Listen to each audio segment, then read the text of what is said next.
Hi friends. వనవాసంలో ఉన్న పాండవుల దగ్గరికి మార్కండేయ మహర్షి, వకదాల్భిముని ఒకరి తర్వాత ఒకరు వచ్చి దీవించి వెళ్తారు. ఇంతవరకు మనం ముందు అడిగేలా చెప్పుకున్నాం. తర్వాత ద్రౌపది ధర్మరాజు దగ్గరికి వచ్చి అంటుంది, కొడుకైన దుర్యోధనుడి మాట విని దుర్మార్గుడైన ధృతరాష్ట్రుడు మిమ్మల్ని రాజ్యం నుండి వెళ్ళగొట్టి రాజ్యవైభవం దక్కించుకొని ఇప్పుడైనా మీ పట్ల కోపం విడిచి ప్రసన్నంగా ఉన్నాడా? దురాత్ముడైన ధృతరాష్ట్రుడి హృదయం ఇనుము వంటిది, బండరాయి వంటిది. ధర్మనిధులైన మిమ్మల్ని తన కొడుకులు పరుషవాక్యాలు పలికినప్పుడు కలహకాంక్ష గల అతడు వాళ్లను వారించలేదు కదా. నిర్మలమైన మేడలపై విహరించేవారు మీరు. చందనము, అగరు మొదలగు సుగంధ ద్రవ్యాలు మైపోతులుగా వాడినవారు మీరు. వినమ్రులైన రాజుల చేత సేవలు పొందినవారు మీరు. ఇప్పుడు ఈ అరణ్యంలో దర్భలపై శయనించటానికి ఇష్టపడటం, ధూళి ధూసరిత శరీరులై తిరుగాడటం, పరిగెత్తే వన్యమృగాలను వేటాడి బ్రతకటం మీ వంత అయింది. అది చూసి నేనెట్లా ఓర్చుకోగలను? బ్రహ్మదేవుడు కూడా ఆ ధృతరాష్ట్రుడి వల్లనే మీకు సకల సుఖాల ఎడల విశ్రాంతి కల్పించి మీకు శత్రువైనాడా ఏమి? ఆనాడు ఇతర రాజుల కిరీటాలలోని పద్మరాగమణుల చేత నీ పాదాలు ఎరిపెక్కాయి. అంటే ఇతర రాజులు పద్మరాగమణులు పొదిగిన కిరీటాలు గల తమ తలలు వంచి ధర్మరాజు పాదాలకు మొక్కేవారు. అప్పుడు సుకుమారాలైన ధర్మరాజు పాదాలలో ఎర్రని పద్మరాగమణుల కాంతులు ప్రతిఫలించేవి. ఈనాడు నువ్వు కొండల మధ్య నడయాడటం చేత కఠిన ధాతుశిలలోని ఎర్ర రంగు వలన నీ సుకుమార పాదాలు ఎరుపెక్కాయి. ఏ పాప మెరిగిన ధర్మరాజా, ఎల్లప్పుడూ సౌఖ్యాలను అనుభవించే మీకు భయంకరమైన అడవిలో నివసించడం చేత ఇట్లా క్లేశం దాపురించింది. ఇదివరలో ప్రతిదినము నువ్వు 10,000 మంది బ్రహ్మవేత్తలైన బ్రాహ్మణులకు బంగారు కంచాలలో విందు భోజనాలు పెట్టి ఆ తర్వాత వారి భుక్తి శేషం ఆరగించేవాడివి. ఇప్పుడు అడవి దుంపలు, వేళ్ళు, పండ్లు నీ ఆహారము. నీకు ఇలాంటి దుర్దశ తెచ్చిపెట్టిన నీ శత్రువులపై కోపం విడిచిపెట్టడం సరైనది కాదు. 10,000 ఏనుగుల బలం కల భీముడు కారడవిలో కాయలు కూరలు తిని చాలా చిక్కిపోయి ఉన్నాడు. పొడవైన 2 చేతులు కలవాడైన 1000 చేతులు గల కార్తవీర్యార్జునుడి కంటే బలవంతుడై ఒకేసారి సమాన వేగంతో 5 బాణాలు ఒకే బాణంలా వేయగల నేర్పు ఉన్న ఈ అర్జునుడు అడవి జంతువుల మధ్య తిరుగాడుతున్నాడు.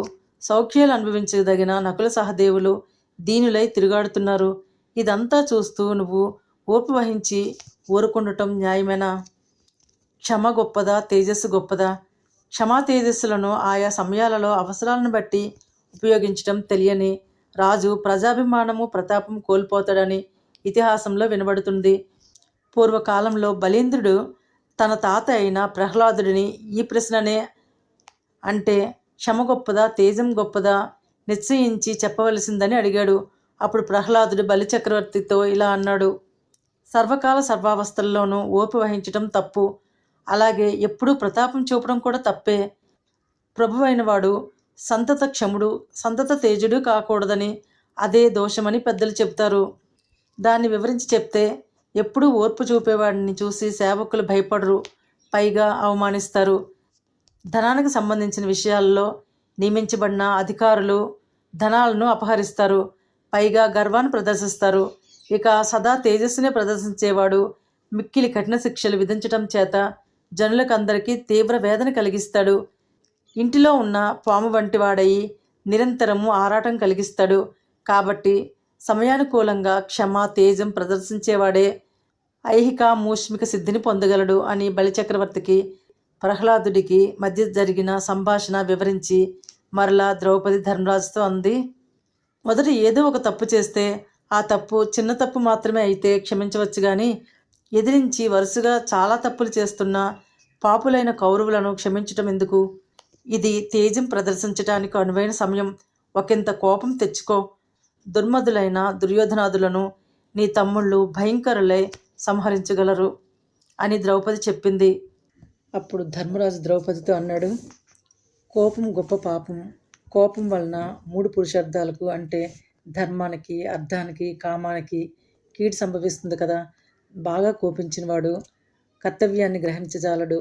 కోపం చెందినవాడు చంపకూడని వారిని సైతం చంపేస్తాడు. అంతేకాదు ఆత్మహత్యకు కూడా పాల్పడతాడు. ధర్మంతో ముడిపడిన నడవడిక గల నా బోటి వారికి కోపం వహించటం తగుతుందా? నువ్వే చెప్పు. జ్ఞాని అయిన మహాత్ముడు జ్ఞానమనే నీటితో కోపం అనే పెద్ద మంటను చల్లార్చుతాడు.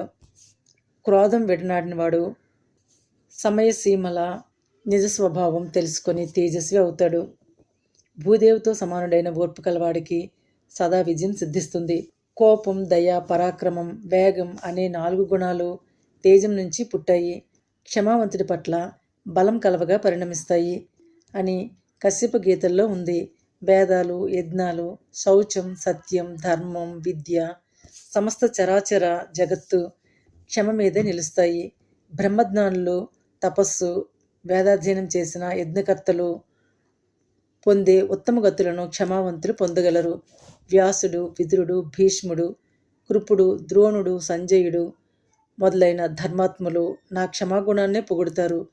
దుర్యోధనుడి క్షమాహీనత వలన ధార్తరాష్ట్రులకందరికీ వినాశనం ఏర్పడగలదు అని చెప్పిన ధర్మరాజుతో ద్రౌపది అంది, అజాతశత్రుడివైన ధర్మరాజ, నిర్మలమైన బుద్ధితో ఓర్పునందే మనసును లగ్నం చేసి నువ్వు ధర్మంలో ప్రవర్తిస్తున్నావు.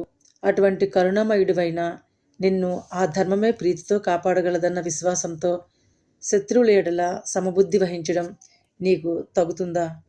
అధర్మవర్తనులైన ధార్తరాష్ట్రుల పట్ల నీ ధర్మం ఏం చేయగలదు? వంచకుల పట్ల వంచనతో ప్రవర్తించని వారు వారి వంచన చేత చంపదగిన వారు అవుతారని పెద్దల అభిప్రాయము. ఈ వాక్యాలు ద్రౌపది బ్రహ్మదేవుడిని సంబోధించి పలికినవి.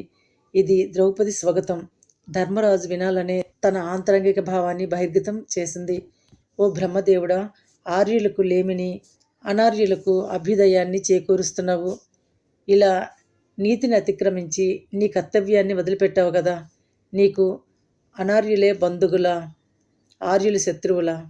ఇక్కడ ధర్మరాజు తన జీవిత తత్వాన్ని వివరించాడు. ఇది ద్రౌపది వాదానికి పూర్వపక్షం. ద్రౌపదితో ధర్మరాజు అన్నాడు, నాస్తికుల వల్లే ధర్మాన్ని సందేహిస్తూ దైవదూషణ చేయటం ఎందుకు? శిష్టజనుల నడవడి అయిన ధర్మాన్ని నిందించే దుర్బుద్ధికి నిష్కృతి లేదు. ధర్మాత్ములైన మైత్రేయ, మార్కండేయ, వ్యాస, వశిష్ఠ, నారద ప్రభృతులు నన్ను ధర్మపరుడని గౌరవిస్తున్నారు కదా. శిష్ట చరితమే ప్రత్యక్ష ధర్మము. ఇతరులు నా పట్ల అన్యాయంగా ప్రవర్తించినా నేనెందుకు ధర్మాన్ని తప్పాలి? తెలివితేటలతో యోచిస్తే సర్వజనులకు స్వర్గారోహణ సోపానం అతి రమ్యమైన ధర్మమే కదా. తపస్సు, వేదపారాయణం, బ్రహ్మచర్యం, దానం, ధర్మం, యజ్ఞం అనే పుణ్యకార్యాలు ఫలితాలు లేనట్టువైతే వాటిని ఎంతోమంది ఋషులు ఎందుకు ఆచరిస్తున్నారు? నీ పుట్టుక, దృష్టద్యుమ్నుడి పుట్టుక పుణ్యకర్మఫలం ఉన్నదనటానికి ఉదాహరణలే కదా. పుణ్యకర్మఫలాలు ఉన్నట్లే పాపకర్మఫలాలు కూడా ఉన్నాయి. పూర్వము బ్రహ్మ తన కుమారులకు కర్మఫలాల ఉనికిని గురించి చెప్పాడు. వారిలో కశ్యపుడు ధర్మ ప్రబోధం చేత పుణ్యఫల ప్రాప్తుడయ్యాడు. బ్రహ్మ నిర్ణయం ప్రకారము పుణ్యపాప ఫలితాలు సంక్రమిస్తాయి. బ్రహ్మదేవుడి దయవలననే పుణ్యకార్యాలు చేసి మనుష్యులు చావులేని దివ్యత్వాన్ని పొందుతారు అని చెప్పాడు.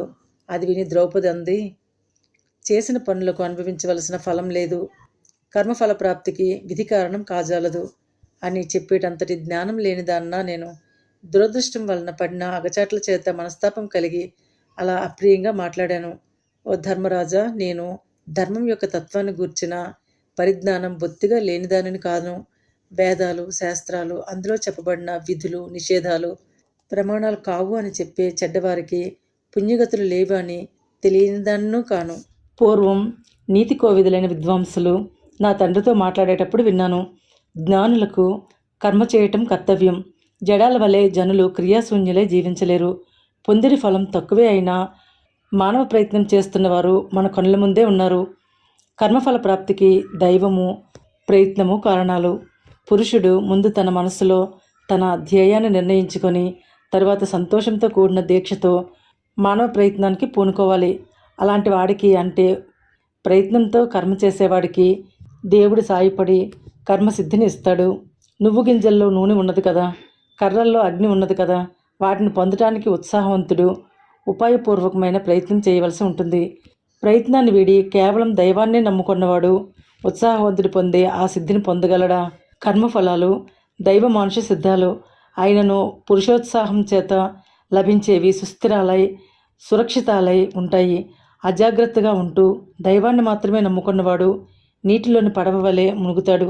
కాబట్టి లక్ష్యాన్ని నిశ్చయించుకొని ధ్యేయసిద్ధికే ఉత్సాహంతో నీ సోదరుల పరాక్రమంతో శత్రువులను జయించు, మన దారిద్ర్యాన్ని తొలగింపు అని చెప్పగా ద్రౌపది పలుకులను సమర్థిస్తూ ధర్మరాజుతో భీమసేనుడు అన్నాడు, తండ్రి తాతలదైన రాజ్యమిది, శత్రువులు జయించలేనిది, అర్జునుడిచే రక్షింపబడింది, దేవేంద్రుడికైనా హరించ శక్యం కానిది. దీన్ని పెడబుద్ధితో పరులుపాలు చేసి స్వల్పమైన ధర్మాచరణంలో ఆసక్తి కలిగి భయంకరమైన అడవిలో వ్రతాలు ఆచరిస్తూ ఇలా ఉండటం నీకు తగుతుందా? సింహాల దగ్గర నుండి మాంసాన్ని నక్కలాక్కున్నట్లు మన దగ్గర నుంచి భూమండల రాజ్య సంపదను అపహరించి దుర్యోధనుడు హితులు తాను కలిసి ఏమని ఆలోచిస్తున్నాడో కదా. భూమికి ప్రభు అయిన ఓ ధర్మరాజా, దుష్ట స్వభావం గల చెడ్డవారిని ధర్మ ప్రవర్తనతో జయించటం సాధ్యమవుతుందా? కాబట్టి చెడు నడవడి గల ధార్తరాష్ట్రుల అతిశయాన్ని గొప్ప పరాక్రమంతో అణచటానికి పూనుకో. పురుషార్థాలు నాలుగింట్లో ధర్మకామాలకు అర్థం ఆధారం వంటిది. అంతేకాక అర్థమే సర్వ ప్రయోజనాలు సాధించేటటువంటిది. అట్టి అర్ధ పురుషార్థాన్ని సాధించక వదిలిపెట్టి మిత్రులు సంతాపం చెందేటట్లు, శత్రువులు సంతోషించేటట్లు మునువలే ప్రవర్తిస్తూ ధర్మం ధర్మం అంటూ ధర్మంపైనే మనసు లగ్నం చేసి బలహీనుడి వల్లే పరితపించటం ఎందుకు? కౌరవ వంశానికి ఇంద్రుడివైన వాడమైన ఓ ధర్మరాజా, ఇతరులకు తన పరాక్రమం చేత ఓడించి వారి ఐశ్వర్యాన్ని చేకొనటానికి బలం లేని నికృష్టుడు ఎవడో పరితాపంతో నిరాశ చెందవచ్చును, కానీ నీ వంటి గొప్పవాడికి మాత్రం అలాంటి నిస్పృహ పనికిరాదు. నీ అనుమతి తీసుకుని ఆనాడే శత్రువులందరినీ యుద్ధంలో వేగంగా సంహరించి ఉంటే ఈనాడు మనం ఈ భయంకరమైన అడవుల్లో దుష్ట మృగాల మధ్య ఉండకుండా ఎంతో నెమ్మదితో సంతోషంగా ఉండేవాళ్ళం కదా. చేసుకున్న ఒప్పందాన్ని అతిక్రమించటం అవుతుందనే భీతితో యుద్ధోత్సాహాన్ని విడిచి మందబుద్ధితో ఉంటే మనల్ని కౌరవులు పరాక్రమహీనులుగా భావిస్తారు. ఏ మానవుడికైనా ఒక్క ధర్మ పురుషార్థంపైనే సదా చిక్కుకోవటం తగునా? మరణించిన వాడిని సుఖదుఖాలు రెండును విడిచినట్లే కేవలం ధర్మ పురుషార్థ పరుడిని అర్ధకామాలు విడిచిపెడతాయి. అంటే అర్ధకామాలను విడిచిన ధర్మపరుడు మృతప్రాయుడు. ధర్మం కామం తగ్గిపోయేటట్లు అర్ధ పురుషార్థాన్ని సేవించేవాడు పతనం చెందుతాడు. కేవలం అర్థం కోసం అర్ధసేవ చేసేవాడు భయంకరమైన అడవిలో గోవులను రక్షించబోనే మందబుద్ధిని పోలుతాడు. ఇక అర్ధధర్మాలు రెండింటినీ విడిచి కేవలం పురుషార్థ పరాయణుడైన వాడు నీరు తక్కువ అయిన చెరువులో ఉండే చేప ఆ అల్పజలాలతో ఎట్లా చెడుతుందో కామంతో అట్లే చెడిపోతాడు. అర్ధధర్మాల అనుబంధం సముద్ర మేఘాల సంబంధం వంటిది. సముద్ర జలం ఆవిరే మేఘాలకు పరిపుష్టి చేకూరుస్తుంది. మేఘాలు వర్షించి సముద్రానికి పుష్టిని కలిగిస్తాయి. అవి పరస్పర పోషకాలు. ఈ విధంగా త్రివర్గాన్ని అంటే ధర్మార్థ కామాలను సమానంగా సాధించేవాడు సర్వజ్ఞ శ్రేష్ఠుడు. నువ్వు అనుష్ఠిస్తున్న ధర్మం అర్ధ పురుషార్థానికి కామ పురుషార్థానికి మాత్రమే కాక నీకు నీ బంధువులకు కూడా బాధను కలిగించేది. దానాలు యజ్ఞాలు ఉత్తములను పూజించటం ధనహీనుడు చేయలేడు. జగత్తులు ధర్మమయాలు. ధర్మాన్ని మించినది వేరొకటి ఏదీ లేదు. అయినను అర్ధ పురుషార్థ సాధనకు ఉపకరించని ధర్మం క్షత్రియులకు తగింది కాదు. యుద్ధాలలో శత్రువులను జయించటం, ఎట్టి భయాలు దాపురించకుండా భూమిని తగిన విధంగా ఏలటం, ప్రీతితో పాత్రులైన వారికి ధనం దానం చేయటం, బ్రాహ్మణులను పూజించటం ఉత్తమ క్షత్రియుల ధర్మాలు. సద్గతికి హేతువులైన పుణ్యకార్యాలు సకల అర్థ సాధకాలు. కేవలం ధర్మాన్ని అనుష్ఠించటం మాత్రం చేతనే శత్రువులను జయించటానికి వీలు కాదు. మోసగాళ్లపై మోసమే ప్రయోగించాలి. పూర్వం తమకు సోదరులైన రాక్షసులను దేవతలు మోసం చేసే కదా జయించారు. కాబట్టి నువ్వు శత్రువులతో చేసుకున్న ఒడంబడికను నెరవేర్చాలనే నియమం విడిచి వాళ్ళను జయించడానికి ప్రయత్నించు. జయశీలువైన నీకు గొప్ప కీర్తికెక్కిన సృంజయ, కేకయ, యదు, పాంచాలాది మిత్రులు సంతోషంతో మేలు చేస్తారు. మిత్రబల సహాయంతో శత్రువులను జయించి పరాక్రమం పట్టుదల కలిగి దేశబలం కాలబలం కూడా కలిసి వచ్చిన వాడికి ఎక్కడైనా అసాధ్యం అనేది ఉంటుందా? బలం కలవాడిని చాలామంది బలహీనులు ఒకటిగా చేరి తేనెను తీసుకుంటానికి ప్రయత్నించిన మనుషుల్ని పట్టి కుట్టి నిర్జించే తేనెటీగల గుంపు వలె జయిస్తారు. కుక్క చర్మంతో తయారైన తిత్తి అందలి పాల వలె దుర్యోధనుడి రాజ్యం దూష్యం. ఆ రాజ్యంలోని ప్రజలు, పట్టణవాసులు, పల్లెటూళ్ళలో నివసించేవాళ్ళు బ్రాహ్మణోత్తములు నీ పరిపాలన కోరుకుంటున్నారు. ఇక ఆలస్యం ఎందుకు? అన్ని ఆయుధాలతో కూడిన రథాన్ని అధిరోహించి రాజధాని అయిన హస్తినాపురి వైపు విజయయాత్ర సాగించు. క్షత్రియులలో కొనియాడబడే లక్షణం పరాక్రమం. ఈ క్షణంలోనే దర్పం ప్రకాశించేటట్లుగా పరాక్రమం అనే పండుగను రణరంగ మధ్యంలో దానం చేయు. అర్జునుడి గొప్ప గాంధీవం నుండి బయలువెడలే బాణ పరంపరల చేత ధృతరాష్ట్రుడి కుమారులనే కదలీవనాన్ని తెగనరుకు. నీ శత్రువులు చాలా వాహనాలతో, మంచి సైనికులతో, ఏనుగులతో కూడి ఉన్నారు. బలం కలవారు అని విచారించుకు. నా చేతిలోని గద దెబ్బలకు ఎదిరించి వారు యుద్ధంలో నిలవగలరా? శత్రువులను జయించి సముద్రం చేత చుట్టుకొనబడి ఉన్న భూచక్రాన్ని పరిపాలించు. ప్రజలకు చక్కని పరిపాలన సమకూర్చడం కంటే గొప్పదైన ధర్మం వేరొకటి ఉందా? రాజ్య సంపాదన చేసి ప్రభువైన క్షత్రియుడు భూరి దక్షిణలిచ్చి యజ్ఞాలు చేసి బ్రాహ్మణులకు అగ్రహారాలు, వేల కొలది ఆవులు దానం చేసి పాపాలను పోగొట్టుకొని మబ్బుమాటున నుండి వచ్చి వెలుగొందే చంద్రుడి వలె ప్రకాశిస్తాడు అని భీముడు చెప్పాడు. అప్పుడు ధర్మరాజు అన్నాడు, నీ మాట ధర్మంతో కూడింది, చక్కగా ఆలోచించిన తర్వాత చెప్పింది, నీతితో నిండింది, ఆశయాలను నెరవేర్చేటటువంటిది, గొప్పతనం కలిగింది. అయితే ఇప్పుడు నీ వాదం విచారించి తేల్చవలసిన అంశం. ఇటువంటి కార్యఫలాలన్నింటినీ సద్భావంతో కూడిన యోచన చేత పరిష్కరించటం సులువు అని మేధావులు అంటారు. అరణ్యంలో 12 ఏళ్ళు, ఊరిలో అజ్ఞాతంగా 1 సంవత్సరం గడిపేటట్లు పెద్దలుండే సభలో ప్రతిజ్ఞ చేసి ఉన్నాను. ఆ సత్యవ్రతం పాటించవలసి ఉంది.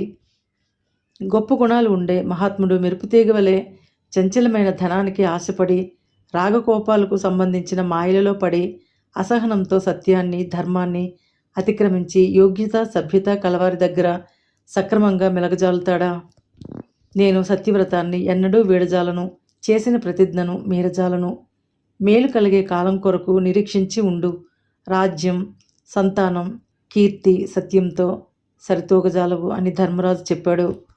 అప్పుడు భీముడు అన్నాడు, ప్రజలకు యముడు చేరువలో ఉండగా ఒక్క నిమిషమైనా సుస్థిరమని నిశ్చయించరా అని జీవితాన్ని సుస్థిరం అనుకొని కర్తవ్యాన్ని ఆలస్యం చేయదగునా? మరణించటానికి పూర్వమే వైరం తీర్చుకొనలేని మనుజుడి జన్మ వ్యర్థం. అంతమంది రాజుల ముందు ఆ విధంగా మనం శత్రువులు చేతపడిన అవమానానికి ప్రతీకారం చేసేంతవరకు నా హృదయం రాత్రింబగళ్ళు తపిస్తూ ఉంటుంది. నాకంటే ఎక్కువగా లోలోపల బాధతో మగ్గేవారు అర్జునుడు, కుంతి, నకుల సహదేవులు. వీరి దుఃఖం తొలగించకుండా శత్రువులకు సంతోషం కలిగేటట్లుగా భయంకరమైన అడవిలో ధర్మాన్ని, దయను ధరించి ఉండటం నీకు తగునా? నీ ప్రవర్తన బ్రాహ్మణులకు అనువైన ధర్మం కానీ క్షత్రియులు ఆచరించవలసిన ధర్మం కాదు. మనువు ధర్మశాస్త్రంలో రచించిన రాజధర్మాలు నీకు తెలియనివి కావు. శత్రువులను తొదముట్టించని నాడు కీడు దాపురిస్తుంది. అడవిలో మనం ఎలాగో 12 ఏళ్ళు ఉండగలిగిన తర్వాత అజ్ఞాతవాసంలో ఇతరులకు తెలియకుండా ఒక్క దినం కూడా గడపలేము. ఎలా అంటే విను. బాలురి నుండి వృద్ధుల దాకా అందరిలో ప్రసిద్ధుడివై రాజుల్లో సూర్యుడి వంటి వాడివైన నిన్ను, సింహాల వంటి శరీరాలు గల నీ తమ్ముళ్లను తెలియని వారు లేరు. మనం రహస్యంగా ఉండటం అంటే మేరు పర్వతం మరుగుపడి ఉండడం. అది జరిగేది కాదు. అరణ్యవాసాల్లో ఎట్లాగో గడిపిన అజ్ఞాతవాసాన్ని ఇతరులకు తెలియకుండా గడపటం ఎట్లా వీలవుతుంది? ఇలా అయితే ఈ మన వనవాస క్లేశం ఎన్నటికీ తొలగిపోదు. 1 సంవత్సరానికి బదులుగా 1 నెలను పరిగణించే గణితం లోకంలో బహుళ ప్రచారంలో ఉంది కదా. మనం ఈ అడవిలో 13 నెలలు గడిపాం కాబట్టి వీటిని 13 ఏండ్లుగా సరిపెట్టవచ్చును. ఇందు ధర్మ విరోధం లేదు. ఇది విజయ సాధనకు ఒక ఉపకరణం అని భీముడు చెప్పాడు. ఇది విని ధర్మరాజు అన్నాడు, భీమ, నీకు పాండిత్యం ఉన్నది, పరాక్రమం ఉన్నది, ఆటోపం ఉన్నది. నువ్వు గొప్ప ప్రతిభావంతుడివి. నువ్వు చెప్పింది చేయదగినదే. అయినా నేను చెప్పేది విని స్వతంత్రంగా ఆలోచించు. ఏదో చిరు ప్రయత్నం చేత సిద్ధించే పనిని తెగువతో మొదలుపెట్టినను తప్పులేదు. ఇది మహాకార్యం. తొందరపడి తెగువతో ముందుకు చొచ్చుకొని చేయదగింది కాదు. చక్కగా ఆలోచించి చేయదగింది సుమా. జాగ్రత్తగా ముందు ఆలోచించి తరువాత మొదలుపెట్టిన పనులకే దైవం కూడా కలిసి వస్తుంది. కాబట్టి సంపూర్ణంగా ఈ సమస్య గురించి ఆలోచించవలసి ఉంది. ధృతరాష్ట్రుడి కుమారులైన దుర్యోధనాదులందరూ వీరులు. మనం చులకనగా చూడదగిన వారు కాదు. పైగా మనలను చంపటానికి ఉద్యమించేవారు. అంతేకాక కర్ణుడు, భూరిశ్రవుడు, శల్యుడు జయించి సాధ్యం కానివారు. ఆ దుర్యోధనుడికి వారు మిత్రులై ఉన్నారు. లోగడ మన చేత రాజసూయ యాగంలో ఓడిపోయిన రాజులందరూ వెళ్ళి దుర్యోధనుడి చేత సత్కరించబడి మనపై పగ తీర్చుకోవటానికి యుద్ధానికై నిరీక్షిస్తూ ప్రాణాలు వదలటానికైనా సిద్ధంగా ఉన్నారు. వాళ్ళంతా అస్త్రశస్త్ర విద్యలలో ఆరితేరి ఈ లోకంలో పేరుకెక్కినవారు. విను, కర్ణుడు బాహుదర్పపూరితుడు. అతడు అభేద్య కవచుడు. అతడి విలునేర్పు పరాక్రమం తలచిన రోజు నాకు నిద్ర పట్టదు. అంతేకాక భీష్మ, ద్రోణ, కృపాచార్యులు కురుపాండవులకు సములైనప్పటికీ కౌరవుల దగ్గరే ఉండటం చేత వారి పక్షాన్నే యుద్ధంలో పాల్గొంటారు. వారు అపార దివ్యాస్త్ర కోవిదులు. వారిని జయించిన పిమ్మటే కదా మనము దుర్యోధనుడిని గెలవటం అని అంటున్న సమయంలో ఆ పాండవుల పుణ్య పరిపాకం చేత పరాశరుడి కుమారుడు, జగదారాధ్యుడు, బ్రహ్మతో సమానుడు, ధర్మస్వరూపుడు, నల్లజింకతోలను ఉత్తరీయంగా కలవాడైన వ్యాసుడు ఆదరంతో అచ్చటికి వచ్చాడు. ఇలా వచ్చి తన పట్ల మిక్కిలి భక్తి ఉన్న పాండవుల చేత అర్చించబడి వ్యాసమహర్షి ధర్మరాజుతో అన్నాడు, మహావీరులైన భీష్ముడు, ద్రోణుడు, కృపుడు, కర్ణుడు గొప్ప పరాక్రమవంతులు. అలాంటి వారిని యుద్ధంలో చంపటం చాలా భారమైన పని అని భావించే నీ చింతాభారాన్ని నా మనసులో గుర్తించి ఇక్కడికి వచ్చాను. ఆ భారాన్ని తొలగించడానికే వచ్చాను. ఈ విశేష విద్య అధిక యోగలబ్ధం, అతి రహస్యం. దీనిని సేవించటానికి అర్జునుడిని ఉపయోగించు. ఈ విద్యా ప్రభావం వలన అర్జునుడి ఫలితాన్ని పొంది చరితార్థుడవుతాడు అని చెప్పి వ్యాసమహర్షి ధర్మరాజును రహస్య స్థలానికి తీసుకొని పోయి ప్రతిస్మృతి అనే విద్యను ఉపదేశించాడు. ఆ విద్యాశక్తి వలన అర్జునుడు ఇంద్ర, యమ, వరుణ, కుబేరాది దేవతలను ఉపాసించి ప్రత్యక్షం చేసుకొని వారి వలన ఆయా దివ్యాస్త్రాలను సంపాదించి శత్రువులను జయించగలడని చెప్పాడు.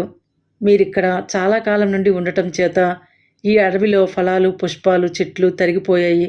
అందువలన ఇక్కడి జంతువులకు ఆటంకంగా ఉంది. ఇది కాక ఒకే చోట చాలా కాలం ఎవరైనా ఉంటే ప్రీతి సన్నగిలుగుతుంది. కాబట్టి మీరు ఇంకొక అడవికి వెళ్ళటం మంచిది అని వ్యాసమహర్షి పలుకగా పాండవులు సంతోషించి బ్రాహ్మణులతో కలిసి కామ్యవనానికి వెళ్ళి సరస్వతీ నదీ తీరంలో నివసించారు. అప్పుడు ఒకనాడు ధర్మరాజు అర్జునుడితో అన్నాడు, వేదం బ్రాహ్మణులలో స్థిరపడినట్లుగా 4 పాదాలు కలదైన ధనుర్వేదం శత్రువులపై విజయం సాధించిన భీష్మాదులలో స్థిరపడింది. ఆ మహనీయమైన ధనుర్వేదం దివ్యమంత్రాలతో కూడినదై ఆ భీష్మాదుల దగ్గర ఉంది. కాబట్టి ఆ భీష్మాదులు దుర్యోధనుడి చేత ఇష్ట సత్కారాలతో పూజింపబడ్డారు. అందుచేత యుద్ధం ప్రారంభమైనప్పుడు వారు తప్పక మనలను ఎదిరించి పరాక్రమంతో పోరు చేస్తారు. దివ్యాస్త్రవేత్తలైన భీష్మాదులను జయించే ఉపాయం వేదవ్యాస మహర్షి ఉపదేశించాడు. ఆ విద్య నువ్వు నా దగ్గర నుండి తీసుకో. నువ్వు సమస్త ఆయుధధారివై ఉత్తర దిక్కుగా వెళ్ళి తపస్సు చేసి ఇంద్రుడిని సాక్షాత్కరింప చేసుకో. మొదట వృత్రుడికి భయపడి దేవతలు తమ ఆయుధాలు, బలాలు ఇంద్రుడికి సమర్పించారు. అతడి అనుగ్రహం వలన అవన్నీ నీకు లభిస్తాయి. తరువాత ఇంద్రుడి హితబోధన అనుసరించి శివుడిని ఆరాధించి అభీష్ట లాభం పొందు. ఇది వేదవ్యాస మహర్షి ఉపదేశం అని ధర్మరాజు అర్జునుడితో చెప్పాడు. ధైర్యంగా వ్రతదీక్ష పూనిన నాడు పాపరహితుడు, మంత్రాన్ని సాధించాలనే పట్టుదలతో కూడినవాడు అయిన అర్జునుడికి ధర్మరాజు శత్రువులను జయించాలనే అభిలాషతో ప్రతిస్మృతి అనే విద్యను ఉపదేశించాడు.